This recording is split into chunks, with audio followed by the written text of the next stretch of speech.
Assalamualaikum warahmatullahi wabarakatuh. Perkenalkan, nama saya Muhammad Maulana dengan NIM 223934. Pada kesempatan kali ini saya akan mempresentasikan tentang permasalahan komunikasi dan hubungan antar karyawan.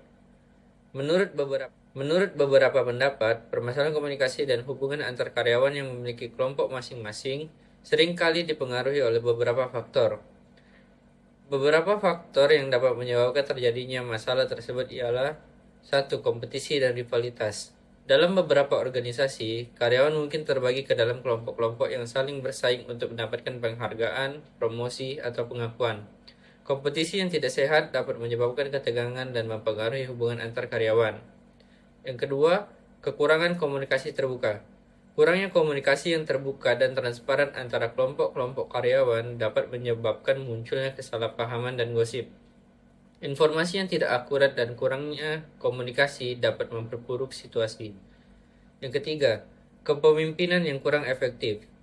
Pemimpin yang tidak mampu mengelola hubungan antar kelompok dengan baik dapat menyebabkan terjadinya ketegangan. Pemimpin harus mampu menciptakan lingkungan yang inklusif dan mendorong kerjasama antar karyawan dari berbagai kelompok. Dan yang terakhir, perbedaan tujuan dan prioritas. Kelompok-kelompok karyawan mungkin memiliki tujuan dan prioritas yang berbeda, yang dapat menyebabkan konflik ketika bekerja pada proyek bersama. Keselarasan tujuan dan pemahaman yang sama tentang prioritas adalah kunci untuk mengurangi konflik. Pada presentasi ini, saya bertujuan untuk membahas apa saja penyebab terjadinya permasalahan komunikasi dan hubungan antar karyawan. Apa saja dampak yang terjadi dan bagaimana solusi akhir dari permasalahan ini. Untuk mendapatkan hasil jawaban, saya akan menanyakan kepada beberapa karyawan mengenai 3 pertanyaan. Pertanyaan pertama, bagaimana dampak dari terbentuknya kelompok dalam tim terhadap komunikasi dan kolaborasi antar karyawan? Kelompok-kelompok dapat memberikan dukungan emosional dan sosial kepada anggotanya yang dapat meningkatkan motivasi dan semangat kerja. Karyawan merasa lelah, nyaman untuk berbagi ide dan usaha.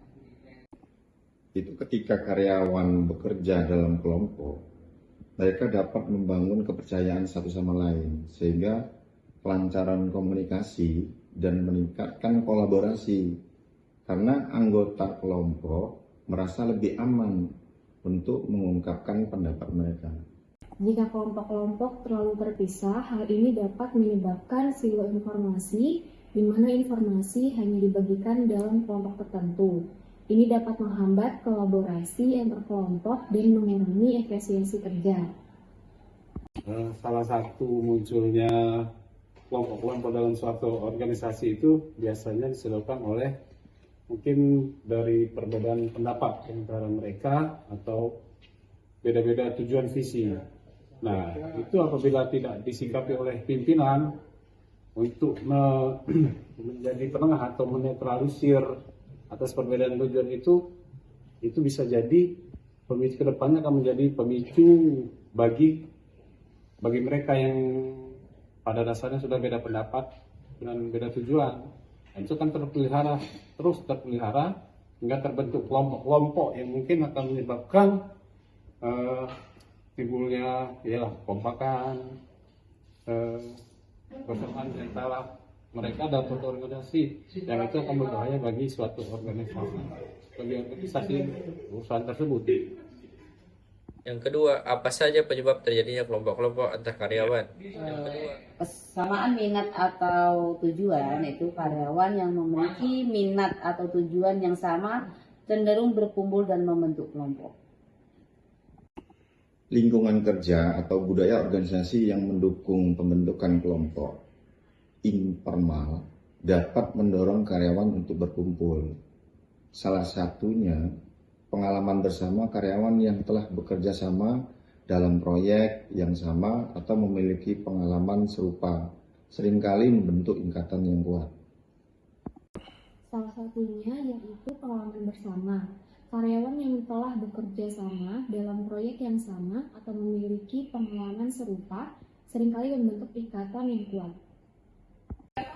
Salah satu penyebab terjadinya kelompok-kelompok dalam suatu perusahaan biasanya mungkin selain yang sudah disebutkan tadi, mungkin faktor ini mungkin gaya hidup mereka lah, lifestyle mereka. Kadang kan perusahaan berupa karyawan yang mempunyai gaya hidup yang merasa lebih dibandingkan karyawan lain. Jadi mereka akan menciptakan suatu kelompok sendiri dibanding dengan karyawan-karyawan lain yang mungkin mempunyai gaya hidup yang lebih sederhana. Nah, dari situ kan mungkin akan mereka menciptakan komunitas-komunitas yang itu akan menjadi salah satu terciptanya kelompok-kelompok di antara usaha. Dan yang terakhir, bagaimana solusi Bapak atau Ibu untuk mengidentifikasi dan mengatasi potensi konflik yang timbul akibat adanya kelompok karyawan dalam tim? Dengan cara membangun komunikasi terbuka, yaitu dengan mendorong semua anggota tim untuk berbicara dan berbagi pandangan mereka secara terbuka untuk mengurangi ketegangan. Itu mengadakan kegiatan team building. Kegiatan ini dapat membantu membangun hubungan antar kelompok dan meningkatkan kolaborasi. Menurut pendapat saya, salah satu hal yang bisa menjadi solusi ialah mengadakan pertemuan reguler untuk mendiskusikan masalah yang muncul dan mencari solusi bersama. Solusi dari masalah yang terjadi di antara kelompok-kelompok yang mungkin berbeda pendapat, beda tujuan, seperti tadi mungkin para pihak manajemen atau sebagai penengah untuk bisa peka melihat masalah-masalah yang terjadi di perusahaan. Nah, yang kedua mungkin kita dari manajemen juga harus menunjukkan bahwa setiap individu atau karyawan itu mempunyai tanggung jawab masing-masing terhadap perusahaan itu. Karena jika mereka tidak saling bersinergi, bekerja sama, walaupun kelompoknya berbeda, tetapi mereka harus tetap bekerja sama, saling mendukung, saling mensupport. Sehingga kemungkinan dengan saling mendukung dan mensupport, apa yang dijadikan visi dan misi bercita-cita bagi perusahaan itu akan lebih mudah tercapai. Jadi baliknya intinya ke mungkin dari pihak manajemen yang menjadi penengah dan memberikan arahan yang lebih terhadap tanggung jawab karyawan itu sendiri. Jadi setelah saya mendapat beberapa jawaban dari karyawan perusahaan, untuk pertanyaan pertama dapat saya simpulkan bahwa terbentuknya kelompok-kelompok dalam tim memiliki dampak yang signifikan terhadap komunikasi dan kolaborasi antar karyawan. Di satu sisi, kelompok-kelompok ini dapat meningkatkan dukungan emosional, membangun kepercayaan, dan meningkatkan keterlibatan karyawan, yang semuanya berkontribusi pada komunikasi yang lebih baik dan kolaborasi yang lebih efektif. Namun, di sisi lain, jika kelompok-kelompok terpisah terlalu jauh, hal ini dapat menyebabkan silo informasi dan konflik yang mengganggu atmosfer kerja. Oleh karena itu, penting untuk menjaga keseimbangan antara pembentukan kelompok dan kolaborasi lintas kelompok untuk mencapai hasil kerja yang optimal. Untuk pertanyaan kedua, dapat saya simpulkan bahwa pembentukan kelompok-kelompok antar karyawan dipengaruhi oleh berbagai faktor, termasuk kesamaan minat atau tujuan, lingkungan kerja yang mendukung, pengalaman bersama, serta perbedaan dalam kepribadian dan gaya kerja. Karyawan yang memiliki kesamaan dalam hal minat atau tujuan cenderung berkumpul, sementara budaya organisasi yang mendukung kelompok informal juga berperan penting. Selain itu, pengalaman kerja yang sama dapat menciptakan ikatan yang kuat dan saluran komunikasi yang baik memfasilitasi interaksi yang lebih intens, sehingga karyawan merasa lebih nyaman untuk berkolaborasi dan membentuk hubungan yang lebih dekat.